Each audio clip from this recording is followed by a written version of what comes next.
Google Pimpri येथील उपोषणकर्त्याचा पालकमंत्र्यांना घेराव. हिंगोली जिल्ह्यातील सेनगाव तालुक्यातील गुगल पिंपरी येथील उपोषणकर्त्याचा प्रजासत्ताक दिनाच्या पूर्वसंध्येला उपोषणकर्ते पालकमंत्र्यांना घेरण्याच्या तयारीत आहेत. मागील 7 वर्षांपासून वेळोवेळी अधीक्षक अभियंता तसेच मुख्य अभियंता नांदेड डिव्हिजन आणि सेनगाव येथील MSEB ऑफिसच्या वेळोवेळी अधिकारी कार्यालय यांचा पाठपुरावा करून अद्यापपर्यंत शेतकऱ्यांचे वैयक्तिक न्याय मिळालेला नाही.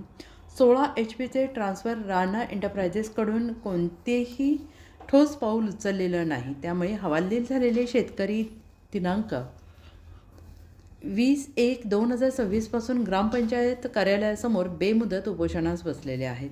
5 दिवसापासून कुठल्या अधिकाऱ्याने ठोस आश्वासन किंवा शेतकऱ्यांच्या प्रलंबित कामासंदर्भामध्ये लेखी आश्वासन न दिल्यामुळे संतप्त शेतकरी उद्या प्रजासत्ताक दिनाच्या दिवशी जिल्हाधिकारी कार्यालयासमोर पालकमंत्र्यांना घेराव घालणार आहेत, अशी माहिती समोर येते आहे. त्यामुळे प्रशासन हादरलेलं आहे. अजिंक्य महाराष्ट्र न्यूज सोबत मराठवाडा उपसंपादक श्रीहरी अंभोरे पाटील. नमस्कार, जय महाराष्ट्र. मला या व्हिडिओच्या माध्यमातून मला सर्वांना सांगायचं आहे की एक निंदनीय प्रकार आहे. मी आता आहे सेनगाव तालुक्यातील गुगुळ पिंपरी या गावामध्ये. इथे अगदी प्रजासत्ताक दिनाच्या पूर्वसंध्येला आणि मागच्या 2 दिवसापासून आपण बघू शकता ही गावकरी मंडळी, हे शेतकरी, दाखवा इकडे, ही शेतकरी मंडळी उपोषणाला बसलेली आहेत. आणि उपोषणाला का बसलीत यांचं म्हणणं काय आहे? यांची मागणी आहे की 2017 पासून यांनी कोटेशन भरलंय शेतकऱ्यांच्या वैयक्तिक डीपीसाठी.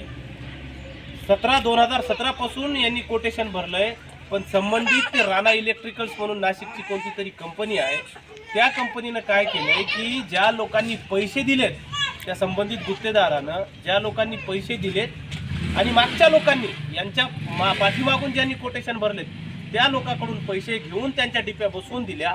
पण ज्या लोकांनी पैसे दिले नाहीत, त्यांच्या डिप्या बसवलेल्या नाहीत, यांचे 2017 पासून कोटेशन भरून घेतलेत. म्हणजे जवळपास आता 8-9 वर्ष होत आहेत. आणि आता ही लोक महावितरणला वारंवार जात आहेत, अधिकाऱ्यांच्या भेटी घेत आहेत.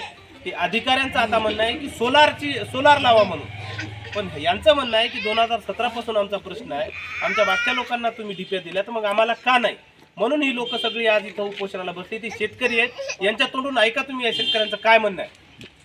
सर, आमचे 2017 पासून कोटेशन आम्ही भरलेले आहेत.